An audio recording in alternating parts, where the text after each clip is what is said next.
Nier Automata is one of those rare games that transcends entertainment and pushes into the realm of narrative art. The story and themes are expressed flawlessly through the medium of video gaming in ways that are inimitable on other mediums.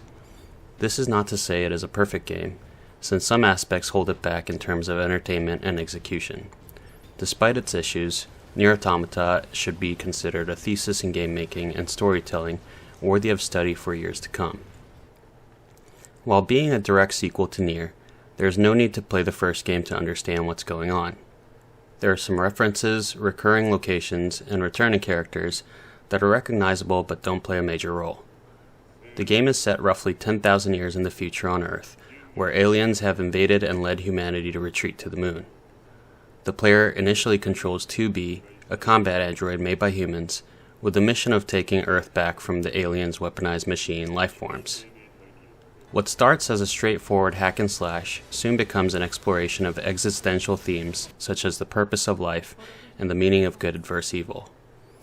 These themes are often handled in a heavy-handed manner that leads to extremely hypothetical yet real outcomes.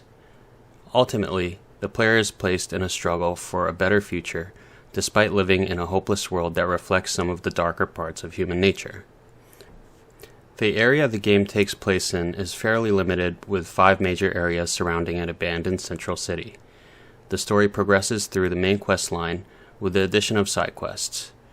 The map is open in the sense that the player can travel to any part freely, but is contained in structure since there are no activities outside of quests. The player can strengthen themselves in multiple ways.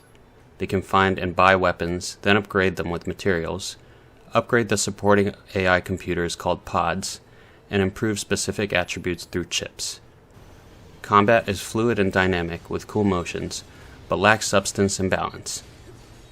There are many ways to cheese, unless the player chooses to play on the highest difficulty, in which case one hit means death. Nier Automata experiments with different types of presentation throughout the game, leaning especially heavy on the shooting game parts at certain points during the main quest. Similar to the combat, the shooting game parts feel polished but lacking substance and balance. It's easy to feel like going through the motions, although it sure looks and feels good to do so. The art direction is fantastic, but there are some graphical issues. The textures aren't particularly varied or smooth, and can feel stale with faded colors. The soundtrack is magnificent and perfectly portrays the somber yet kinetic mood.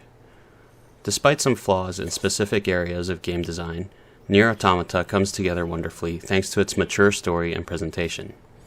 I'd compare it to fine wine. There's substance and depth, different notes of flavor, and it gets better the more time you put into it. Thank you for watching this video, and don't forget to like and subscribe if you'd like to see more. Peace. Everything changes.